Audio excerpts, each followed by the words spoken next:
So today I wanted to talk a little about a little bit about attraction. I do believe basically there's two forces at play. Three, but it's not the third one's not really a force. The first force is biological.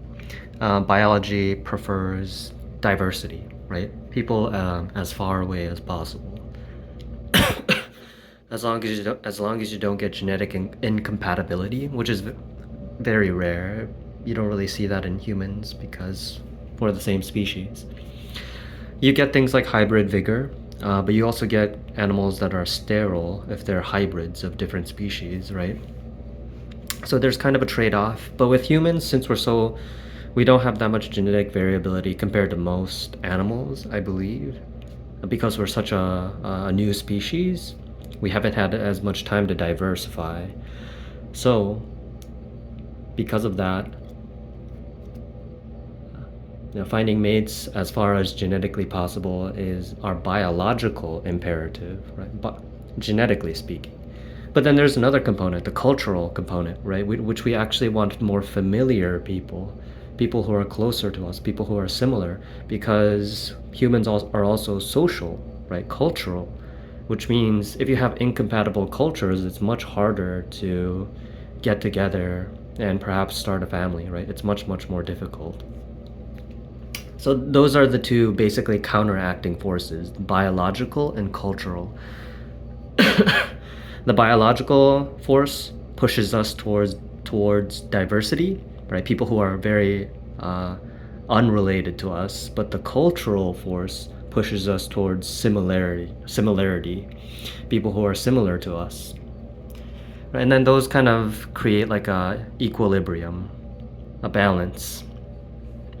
The third force is, it's not really a force, but generally health, right? Health is a good indicator of attractiveness, or vice versa. Attractiveness is a good indicator of health generally. But health is just overall fitness, right? Overall vitality, right? If you feel lethargic, out of energy, fatigue, right? That's not being healthy, right? Health is whole. It's a whole system of things, but generally it's kind of obvious who's more healthier than the other person generally. So those are basically the three ingredients that constitute attractiveness: biological, cultural, and health. When it comes to sorry, I had a little bit of a sore throat. When it comes to individual preference, it's basically the same idea, but it's just on a much smaller scale. So instead of cultural similarity, we can talk about mere exposure. People you are more familiar with, you just find more attractive because they're more familiar. If you're too familiar, right, like literally family, you don't find them attractive, right? It's kind of like a U curve, right? Or an upside down U curve, right? If you're too familiar, they're too close, right? But if you're too far, you don't know them, they're strangers, right? But if you're familiar enough with them, mere exposure, you find them attractive, right? So that's the cultural force, right? The biological force is, we can see this in a lot of cultures where beauty standards are actually the opposite of the general population. So for example, during times of famine, plump women or men are seen as more attractive, right? Because they're the opposite of the general population, right? Because they have more resources, they're more fit.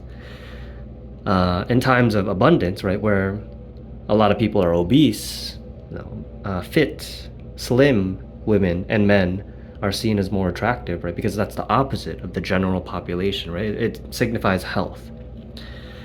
But this is true of anything, right? Any characteristics, being tan, right? Not being tan, or being pale,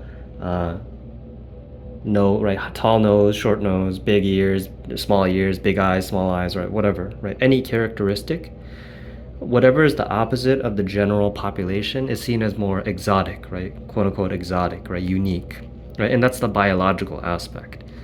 So even on an individual level, there's the biological aspect, right? Finding exotic people attractive, but then there's also the cultural aspect, right? Mere exposure, right? People who you are familiar with as more attractive, right? So that's also the balancing, the counteracting force. So if we put everything together, the person you'll find the most attractive is somebody who is genetically far from you, but who's culturally very familiar to you. So basically, if you, and somebody who's healthy. So if you, the person you find most attractive, like on the extreme end, would be you move from, let's say you move from your home country to like a different country, right? And you spend 20 years in that country.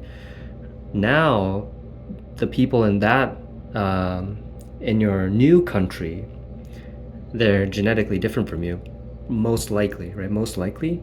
But you'll find them culturally similar because you've been there for so long, right? So you'll find those people very attractive because they're genetically different, but culturally similar. So that's the person you'll find the most attractive generally, right? Generally. But then, of course, attractiveness, I have to talk about beauty. Beauty, beauty standards versus beauty.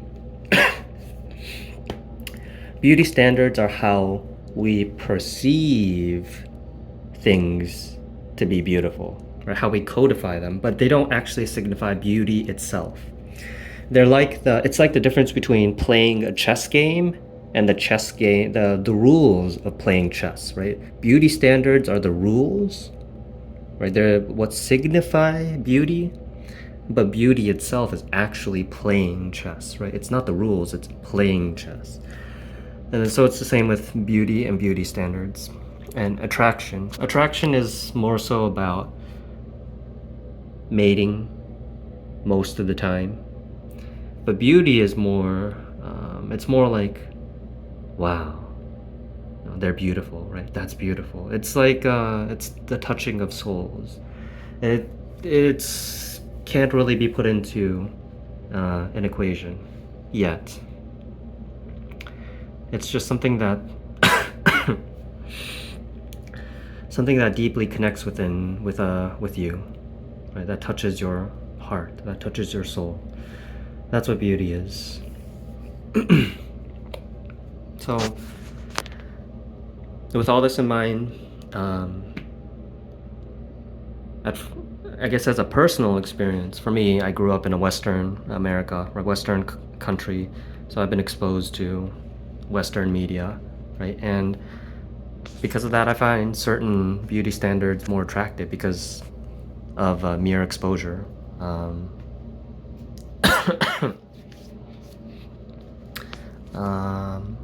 Like in the global media, I think, or even with me personally, sorry, I bit my tongue. Latin people, Southeast Asian people, Slavic people, East Asian people, I do find them attractive. Probably the most. But that's also because they're the most prevalent in media. But then, so going further, I realized that mere exposure effect, like that media kind of caused me to have like a biased take on beauty, right? So I went the total opposite direction. Usually, like, especially sub-Saharan Africa is very, very underrepresented for many reasons, right? There's colonialism, racism, but there's also just poverty as well.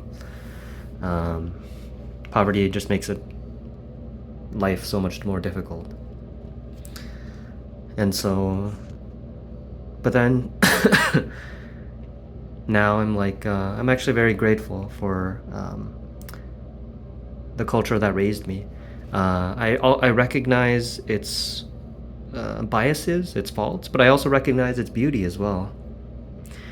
Every single one of us grew up in a certain context, right? In a certain way of looking at things.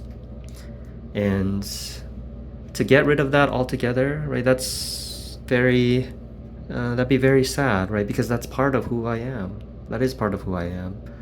But it's also um, important to be able to take a different perspective as well. To me, I'm truly grateful for having been raised in a Western, developed industrial country. I truly am. Most people would die for this opportunity. But I also do recognize that there are a lot of issues, a lot of problems with this culture as well. Both, right? I'm grateful, and I also know there's a lot to do. Both.